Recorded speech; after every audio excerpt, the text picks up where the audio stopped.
Hello folks, with patch 11.2.0 Ghosts of Karesh launching next week, we're pretty much feature complete on the PTR, and that means it's a good time to take a look at all the new content that we can expect to get when the patch launches. Patch 11.2.0 is taking us to the shattered remains of the home planet of the Ethereals, Karesh, which was destroyed by the Void Lord Dimensius long ago.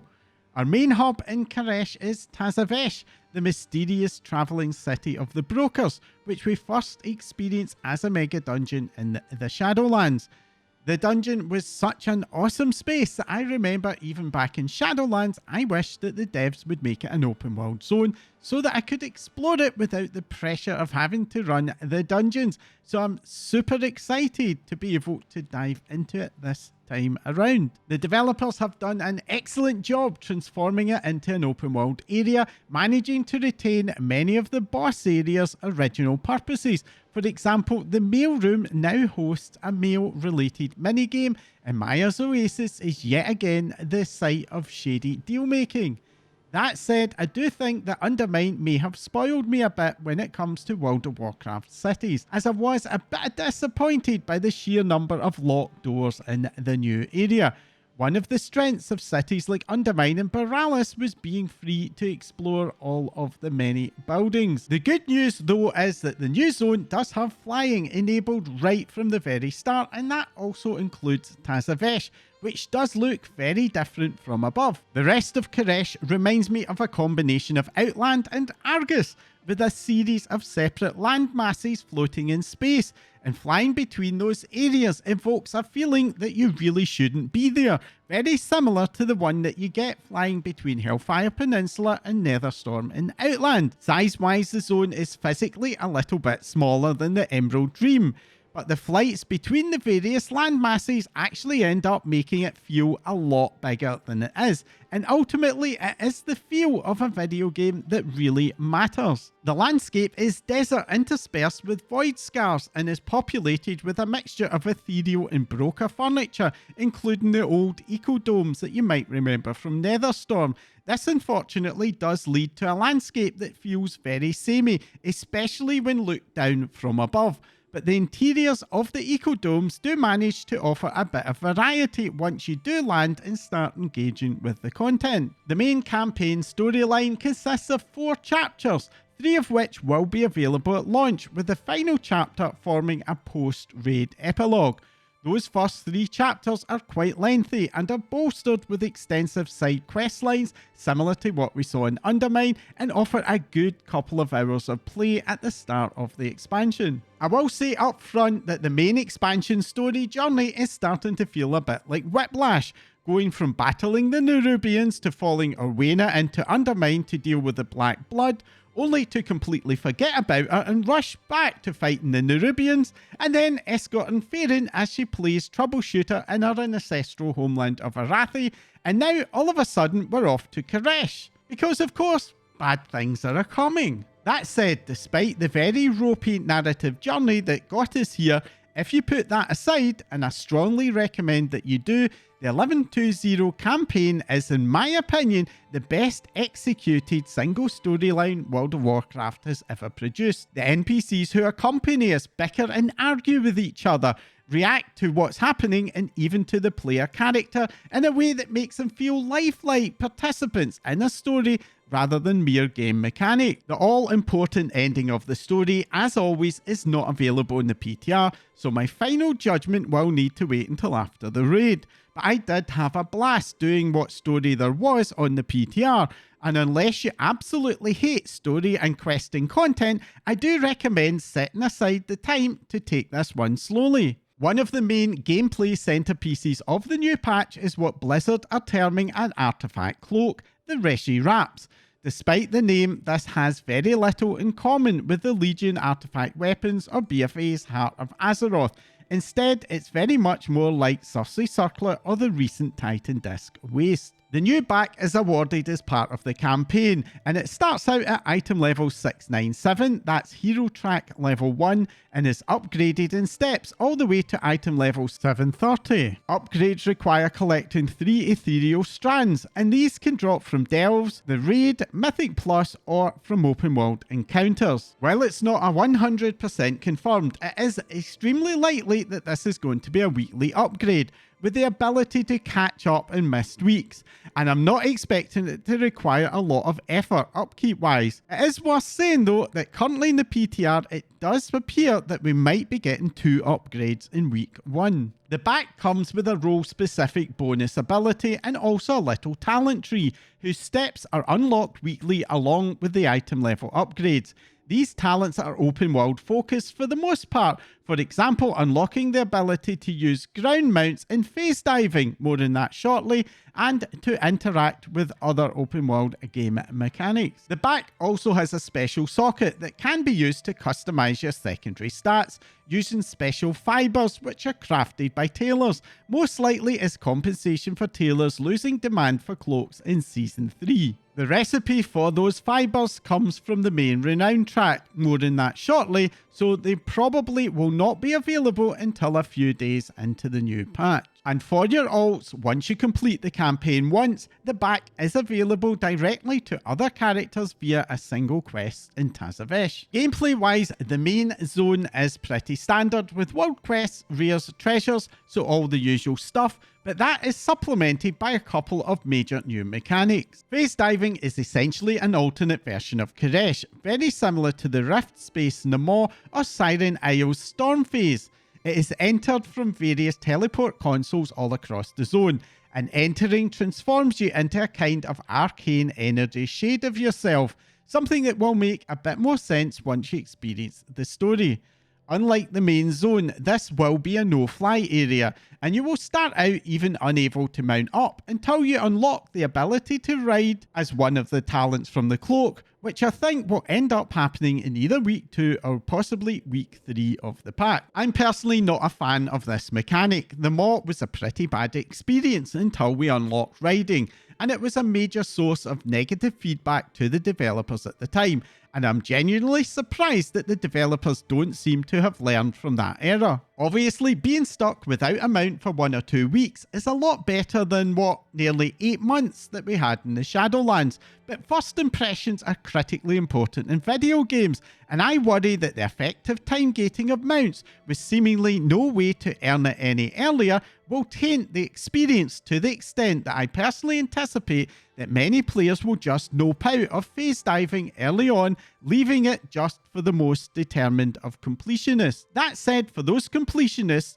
we will not need to be spending an awful lot of time in phase diving, and it will be a viable option to skip much of it until the ability to ride is unlocked. My personal feedback to the developers would be to make the ability to access ground mounts the very first talent on the back, and to ensure that it is something that can be earned right from day one.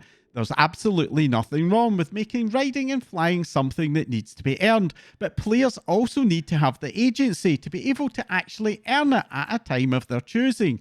Adding a time gate, and in my view this is a great example of bad time gating in action, just ends up making us feel the cold dead hand of the developer in our gameplay. The primary gameplay in phase diving comes from a weekly Fill the Bar quest, very similar to Siren's Isle, asking us to defeat enemies, loot treasures and complete world quests, something that will also figure quite regularly in the phase diving area. In addition to this, the Constable in Tazavesh will be offering us a weekly warrant quest, which requires us to track down special creatures all across Karesh, including within the phase diving areas. And it is this quest that will offer open world players the ethereal strands that they need to upgrade the cloak. Reward wise, the activities will earn us a brand new currency, untethered coin, and we'll be able to get a total of 7 per week.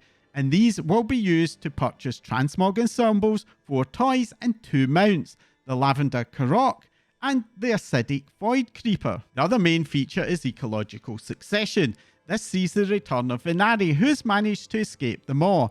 Venari has decided to spend all of that Stygia that we collected for her trying to restore parts of Karesh under her ecodomes, and she demands that yet again we help her. This kicks off a fairly sizable side quest line involving collecting creatures from Azeroth and using them to populate her dome. Completing that quest line will open up a combination of weekly quests, defeating open world devourer events, and interacting with small robots all around the area. Completing these activities will award us a bunch of resources, but also a chance at getting pets and even another mount. Renown wise, the main renown is called the Karesh Trust, and it offers 20 steps, with all the usual types of rewards including 3 mounts, Blue Barry, the Ruby Void Creeper, and Terror of the Waste. There is, though, on the PTR, a little bit of a mystery around other reputations.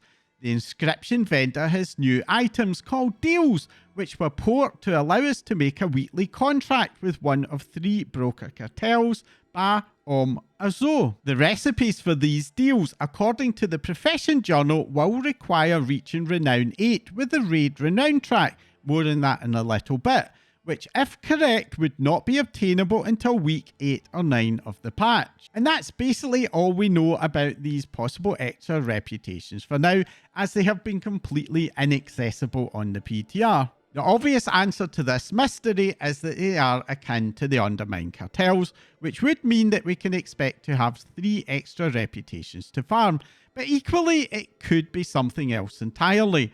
Having an open world reputation only become available 8 weeks in seems kinda strange to me. That is, though, very likely to be around when patch 11.2.5 drops, so it could be something from that patch that's ended up leaking into 11.2.0, and perhaps we might find it won't actually go live initially. In the deals tooltip, it merely says that it grants the right to call yourself one of the cartel for a week. And that might, just simply mean, for example, that it's more of a temporary title than an actual reputation to earn. But honestly, with all of this, it is just speculation, and your guess is as good as mine. And finally, on the open world front is the new world boss, Renown the Untethered. This is unusually going to become available in week 1 of the patch. Normally, world bosses don't launch until the raid opens. As well as gameplay mechanics, we're also getting another major user interface update, this time for our player banks, which are being converted to use the same tabbed system as the Warband bank. This will grant us 6 98 slot tabs for a total of 588 slots. But we'll also see the removal of the reagent bank and void storage, which are all getting rolled into the main player bank under the new system. Taken together, we currently have 538 slots across our 3 banks, so we are getting a small but still very useful increase, along with a major quality of life improvement. For existing characters, level 81s will get all 6 tabs pre-unlocked for free, with leveling characters getting enough tabs unlocked to match however many slots they already have unlocked across their existing banks and void storage. For new characters though, just like the Warband bank, there is going to be an unlock cost on screen now, which is going to be a bit higher than what it would currently cost you, albeit it's still nothing like the gold sync of the Warband bank's last 2 tabs. Moving on now to the main seasonal content, and the new raid is called Manaforge Omega, and it is going to require the cloak to access, just like BFA's 8.3 raid. It's an 8 boss raid, however Blizzard have labelled one of the bosses, the Soul Hunters, as optional. That particular boss, however, does drop tier, along with some special cantrip items in even amount, so I suspect that for many raid teams it is not going to feel very optional, especially at the start of the season. As always, the raid is going to open in week 2 of the patch, in normal, heroic and mythic difficulty, along with the first wing of Raid Finder. Week 3 of the patch will see the opening of the second wing of Raid Finder along with story mode, and the final Raid Finder wing will be opening the following week. This does mean that unless you're able and have the time to clear normal or higher on the first week of the raid, you are going to be waiting until week 3 of the patch in order to get access to the final chapter of the story. Week 3 happens to be the week of the 19th of August, which is also the day that Blizzard will be doing the full reveal of the next expansion. This means that a significant proportion of players, even in the US, keeping in mind that Gamescom takes place during the US working day, will not have any chance to experience the end of the War Within storyline before Blizzard starts to share more details of what's coming next. Obviously, we do not know how the start of Midnight is going to tie into the War Within's ending, but as they have been billed as being part of a saga, it seems highly likely that that opening cinematic for Midnight will be some kind of direct follow-on from the ending of the raid. And getting that follow-on before we even know what happened is a frankly bizarre decision to me. Now, of course, in the real world, a lot of people do end up seeing the final cinematics on YouTube the day the raid launches, and playthroughs and transcripts of the story will be widely available. But many people do still try to avoid these spoilers, and as well as it being very difficult to sustain for a full week, I do feel that the knowledge that the reveal is going to be landing before they can do the final chapter will just increase the pressure to read those spoilers. Hopefully the developers will realise how idiotic this situation that they have created is, and will either publicly confirm that the reveal will not require knowledge of the final chapter of The War Within, or they will end up moving story mode to the previous week. Reward wise, we are seeing the return of the raid Renown system with Manaforge Vandals, a 15-step Renown track. This is very similar to the one that we had in Liberation of Undermine, including a new source of augment runes, along with a brand new augment rune that persists through death, and power buffs up to only 15% this time, a raid portal, and 2 mounts: the Vandal's Gear Glider and the Bone Freezer. Overall, I do think that the reduction in the size of the Renown track is very welcome, and Undermine the final Renown rewards, which included the all-important portal to the entrance of the raid, landed solely in the tier that it kinda felt almost pointless, and getting that portal 5 weeks earlier should make it feel a lot more valuable. Moving on to Mythic Plus, and we have 4 of the War Within dungeons making a return, along with a brand new dungeon, Ikodomo Dani, and the return of Halls of Atonement in both Wings of Tazavesh from Shadowlands. For Mythic Zero, Tazavesh is going to be available in the full 8-boss Mega Dungeon hard mode format, which according to the developers is going to be tuned to Mythic Plus 10 levels. And it will also be given the equivalent of Mythic Plus 10 rewards and Vault progress, giving players the option of getting Myth Track gear without the pressure of a timer. The main Mythic Plus season will also open in week 2 of the patch, but the pool will be available in Heroic and Mythic Zero difficulty right from the start of the patch, excluding the Tazavesh Mega Dungeon, which will also be opening in week 2. This is a brand new development, and it will offer us access to Champion Tier Season 3 gear in that crucial pre-season week. Delvers are also getting a brand new delve, the Archival Assault, which is set in the Azure Vault dungeon space. I personally found the interior layout of the new delve to be a bit confusing to navigate at first, though I do suspect that once we get used to it should be okay. Season 3 delves will be available from week 1 of the patch in all tiers of difficulty. However, Bountiful Delves, the Keys and Likely Delvers Bounty maps will not be available until the start of the season proper in week 2. That said, as regular delves also award Vault progress, this does mean that we will have a route to unlock Hero Track gear from the Vault in week 1. Our new Season 3 challenge boss is going to be a bit of a familiar face, none other than Nexus Princess Kaiveza. As always, there is going to be a new upgradable Delver's mount, the Delver's Mana Skimmer, and that's coming with a brand new full transformation that will be awarded from the hard mode version of Nexus Princess Kaiveza. One change that is worthy of note this season is that the Delver's Bounty maps now unlock from the Delver's Journey progress bar. Delver's Journey progress in this season also requires Bountiful Delves, meaning that you will not have the option to unlock this until week 2 of the patch, but doing so in that week would require you to run at least 23 delves. Assuming you do not want to hard farm the delves, maybe just doing 8 delves a week for the vault, then I would say that you can expect to start getting maps from week 3 or maybe week 4, which is a very interesting change. It's also worth saying as an aside that on the PTR, the Delver's Bounty reputation has been heavily nerfed, and completing the Delver's journey is going to take noticeably longer than the previous seasons. So much so that I have a very strong suspicion that it will end up getting buffed very early on in the new season. Overall, the new patch does see a bit of a return to a fairly standard World of Warcraft major patch format, following on from Undermine, where the dev team did take a few big risks which turned out to pay off. Karesh does, I think, have a bit more open world content in it than was the case with the Emerald Dream, which I remember back in Dragonflight did feel a little bit like the expansion was running out of steam. That said, the gameplay for phase diving in Ecological Succession does appear to be very similar to each other, and in fact most of the open world mechanics are pretty standard stuff for a World of Warcraft patch, which isn't necessarily a bad thing, but they don't really jump out at me in a way that would offer anything like a wow factor. The new zone does feel very expansive at first, and coupled with the outstandingly good campaign, I do think it will feel great in the early weeks of the patch,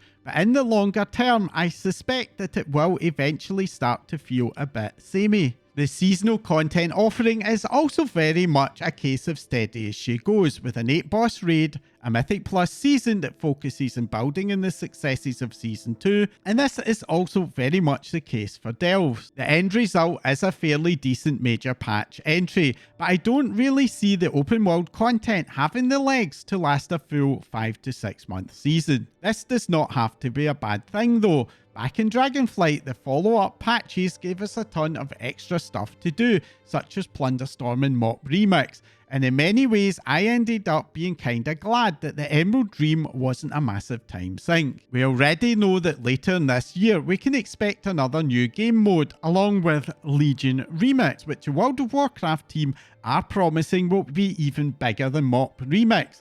And if those new features do turn out to be successes, we may yet again welcome being ready to move on from Karesh by the time they launch. This does mean that I do think that patch 11.2.0 is looking pretty decent, with the exception of that mount restriction in phase diving, and I'm for sure looking forward to diving into it for real. And that's it for patch 11.2.0. I'd be really interested to hear your thoughts on all of this. What content are you looking forward to? And what do you think is going on with those cartel deals? Is Blizzard cooking up some kind of secret event? Let me know in the comments down below. If you found this update helpful, entertaining, and even just plain annoying, then do let me know by hitting that like icon. And if you want to support my channel to grow and help me to make more of these videos along with my other content, then do hit that subscribe button right now before you forget. And if you don't want to miss out whenever I release a new video, then as well as subscribing, you can follow me on social media for notifications. My link's in the description down below as well. That's all for now. Thanks for watching.